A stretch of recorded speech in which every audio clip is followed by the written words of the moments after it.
చేయడంలో క్లమ్జీ చేశారు. బొత్స సత్యనారాయణ గారు గత ప్రభుత్వం క్లమ్జీ చేశారు. ఓకే అలాగే టీచర్ రిక్రూట్మెంట్ కూడా ఏమీ చేయలేదు.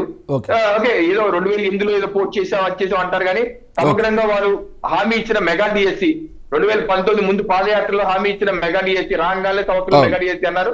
అది వాళ్ళు చేయలేదు. మా ప్రభుత్వం నోటిఫికేషన్ ఇచ్చి రేపు వచ్చే జనవరి ఫిబ్రవరి మార్చి మాసంలో అది కంప్లీట్ చేయబోతున్నారు. ఓకే అలాగే బెల్ట్ షాపులు అన్నారు. టైం ఉందా? టైం ఒక్క నిమిషం సార్. వెంకటరెడ్డి గారు ఏదో రియాక్ట్ అవుతున్నారు. వెంకటరెడ్డి గారు, ఇప్పుడు ఎస్పెషల్లీ మనం మీ హయాంలో జరిగినటువంటి అభివృద్ధి అనే దానికంటే కూడా గ్రామాల్లో ఉన్నటువంటి సర్పంచుల పవర్స్, ఎస్పెషల్లీ ఇందాక చెప్పినట్టు బ్లీచింగ్ పౌడర్కి డబ్బులు కూడా లేక ఇబ్బందులు పడినటువంటి సందర్భాలు మనం చూసాం. మీరు కూడా అంగీకరించాలి, తప్పదు. ఎందుకంటే నిధులు మళ్లింపు అనేది జరిగింది. ఎందుకంటే 15వ ఆర్థిక సంఘం నిధులకు సంబంధించి దాదాపు 689 కోట్లు దారి మళ్లించిందని చెప్పేసి సర్పంచుల ఏకంగా ఒక లెటర్ రాసి దయచేసి మాకు ఆ నిధులు ఇప్పించండి అని చెప్పేసి అడిగితే దాదాపు అప్పట్లో వీళ్ళు 2 నెలలు ఆందోళన చేస్తే 360 కోట్లు రిలీజ్ చేశారు. ఎప్పుడంటే 2023 మే నెలలో. సో మనం అడిగేది ఏంటంటే, ఇందాక మనం పెద్దిరెడ్డి రవికిరణ్ గారు చెప్పినట్టు ప్రతిదానికి ఒక రూల్ ఉంటుంది.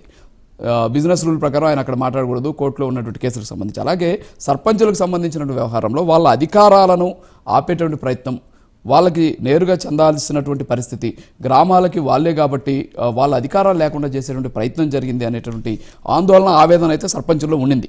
సో దీన్ని మీరు అంగీకరిస్తారు లేదా? సరే, ఒక్కటి నేను క్లియర్ గా చెప్తున్నా. ఎక్కడ దారి మళ్లించాల నిధుల్ని, అదేంటో వీళ్ళు ప్రచారం చేసింది ఏంటో నేను చెప్తానండి. కరెంటు బిల్లులు పెండింగ్ ఉన్నాయి సార్. ఒక్కొక్క పంచాయతీలో 1.5-2 కోట్లు కూడా 6 నెలలు 8 నెలలు సంవత్సరాలు, కొన్ని అయితే 2 సంవత్సరాల నుంచి కూడా పెండింగ్లు ఉన్నాయి.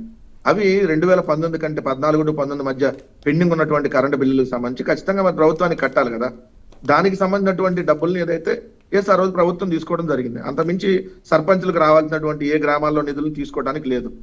వీళ్ళేదో సర్పంచులకు వచ్చినా మేము బ్రహ్మాండంగా మొన్న ఆగస్టు 15 స్వాతంత్ర దినోత్సవ కార్యక్రమాన్ని రాష్ట్ర ప్రభుత్వం నిధులు ఇచ్చిందన్నారు. ఎంత కిరణ్ గారు అబద్ధం చెప్పడం నేను అనుకోలేదు. ఎందుకంటే ఆయన విత్ డేటా ప్రూఫ్ తో చెబుతాడు. మామూలుగా అయితే సర్పంచులు 15,000 రూపాయలు ఆ రోజు ఆగస్టు 15 రోజు ఖర్చు పెట్టుకోవడానికి ఇచ్చారన్నారు కదా. రాష్ట్ర ప్రభుత్వం ఇవ్వలేదు సార్. ఏ సర్పంచ్కి సంబంధించి ఆ పంచాయతీలో ఉన్న నిధులను ఖర్చు పెట్టుకోమన్నారు. రాష్ట్ర ప్రభుత్వం రిలీజ్ చేసి ప్రతి గ్రామ పంచాయతీకి 15,000, లేదంటే మీరు మేము ఆగస్టు 15 పండుగ చేసుకోమని ఇవ్వాల. అక్కడ ఎంబుక్ అనేది ఒకటి ఉంటుంది గ్రామ పంచాయతీకి వచ్చి, ఏది ఖర్చు పెట్టినా దాంట్లో చూపించాలి. అంతకుముందు వీళ్ళు రంగుల మీద ప్రచారం చేశారు, దుష్ప్రచారం. వైఎస్ఆర్ కాంగ్రెస్ పార్టీ రంగులు వేసి 4,000 కోట్లు, తీయటానికి 2,000 కోట్లు, వేయటానికి 2,000 కోట్లు అని 5 సంవత్సరాలు సార్ నానా యాగి. ఎంత తప్పుడు అబద్ధాలంటే దానికి అది ప్రభుత్వం జీవో రిలీజ్ చేసిందని అబద్ధాలు చెప్పారు.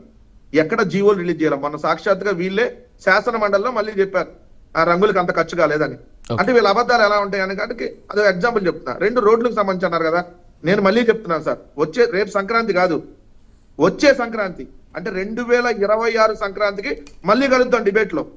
రాజు గారు పెట్టుకోండి. అప్పటికి గుంతల రోడ్లు నేను ప్రతి నియోజకవర్గంలో గుంతల రోడ్లు చూపిస్తా. అప్పుడు ముక్కు నేలకు రాసి మేము ఈ 2 సంవత్సరాల్లో విఫలమేమని చెప్తారా? ఇది ఒక రెగ్యులర్ ప్రాసెస్ సార్. రోడ్లు అనేది పోతా ఉంటాయి, వేస్తా ఉంటారు. దీన్ని మొత్తం అసలు అంతా రోడ్లన్నీ నాశనం అయిపోయినాయి. హైదరాబాద్ నడిబోడ్లో చూపిస్తా, బంజారా హిల్స్ లో గుంతలు. హైదరాబాద్ నాశనం అయిపోయినట్టు ఒక గొంతు ఉంటేనో, లేదంటే ఆ రోడ్డు శ్రీనగర్ కాలనీయో, లేదంటే అమీర్పేటలోని గొంతులు ఉంటాయి. ఇది ఒక రకమైన దుష్ప్రచారం చేసి మేము అది చేసాం ఇది చేసాం. నేను క్లియర్ గా అంటున్నాను. టోలీలకు సంబంధించి అన్నారు కదా, గిరిజన ప్రాంతాలు. అది ఎప్పటి నుంచో దశాబ్దాలుగా ఉన్నటువంటి సమస్య. కొన్ని చోట్ల పవన్ కళ్యాణ్ గారు అక్కడికి ఆ ప్రాంతానికి వెళ్ళడాన్ని మీరు ఎలా కనీసం అభినందించాలి కదా. ఒక ఉప ముఖ్యమంత్రి స్థాయి అధికారి వెళ్ళినప్పుడు పార్టీని పక్కన పెట్టి వ్యక్తిగతంగా ఒక్కసారి ఆ గిరిజన పుత్రులకు సంబంధించి ఇంటింటికి డోర్ డెలివరీకి చేసిన సంక్షేమ పథకాలు. అంతకుముందు వాళ్ళు ఏదైనా పథకం తీసుకోవాలంటే, పెన్షన్ తీసుకోవాలంటే 30-40 కిలోమీటర్లు అడవిలో నడిచి రావాలి సార్. 30-40 కిలోమీటర్లు వచ్చి 1వ తారీఖు పెన్షన్ ఇచ్చేసామని అది తీసుకున్నాడు 15-16 తారీఖులకి వచ్చి తీసుకోవాల్సిన పరిస్థితులు. పరిస్థితులు లేకుండా వాళ్ళకి డోర్ డెలివరీ చేసాం. ఈ రోజు ఏమైంది? మళ్ళీ పాస్ సిస్టమ్ వచ్చింది. ముందు దాన్ని సరి చేయండి. ఓకే రాయపాటి అరుణ్ గారు 1 minute మాట్లాడండి, క్లోజ్ చేసేద్దాం ప్లీజ్.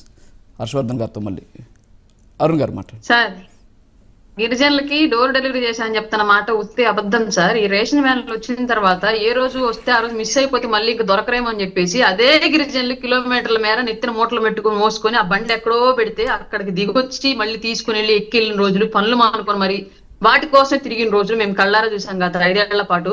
రేషన్ షాప్ లో ఏదో ఒక రోజు ఖాళీ ఉన్న రోజు పోయి తెచ్చుకునే వాళ్ళ సిచ్యువేషన్, బండి అనేది పెట్టిన తర్వాత ఆ రోజు వెళ్తేనే ఇస్తారు, లేదంటే ఎవరు వెళ్ళిపోతారు మళ్ళీ అని చెప్పేసి గిరిజనులు బాధపడ్డటువంటి రోజులు ఈ కళ్ళతో చూసాం మేము. కాబట్టి అవన్నీ వీళ్ళ పార్టీ అధికారంలో ఉన్న రోజులు వీళ్ళకి కనిపించలేదు. కాబట్టి కనీసం ఇప్పుడైనా ఒకసారి గూగుల్లోకి వెళ్ళి బ్యాక్ అవన్నీ రివైండ్ చేసి చూసుకుంటే వీళ్ళకి తెలుస్తుందని చెప్పేసి నేను చెప్తున్నాను సార్. ఓకే కిరణ్ గారు, టైం అయిపోయింది, మనం మళ్ళీ ఇంకోసారి మాట్లాడదాం. సో ఇది ఇవాళ టాపిక్. సో మొత్తానికైతే ఈ చర్చలో పాల్గొన్నటువంటి రాయపాటి అరుణ్ గారికి, అలాగే మరి పోలీసులు ఎందుకు అల్లు అర్జున్ గారు లోపల రానిచ్చారు సంజయ్ థియేటర్ లోకి? ఏమైనా నువ్వు పర్మిషన్ అడిగావు, మేము రిజెక్ట్ చేసాం, నేను అరెస్ట్ చేస్తున్నాం, తీసుకెళ్ళి బొమ్మలు పడేది కదా. అవును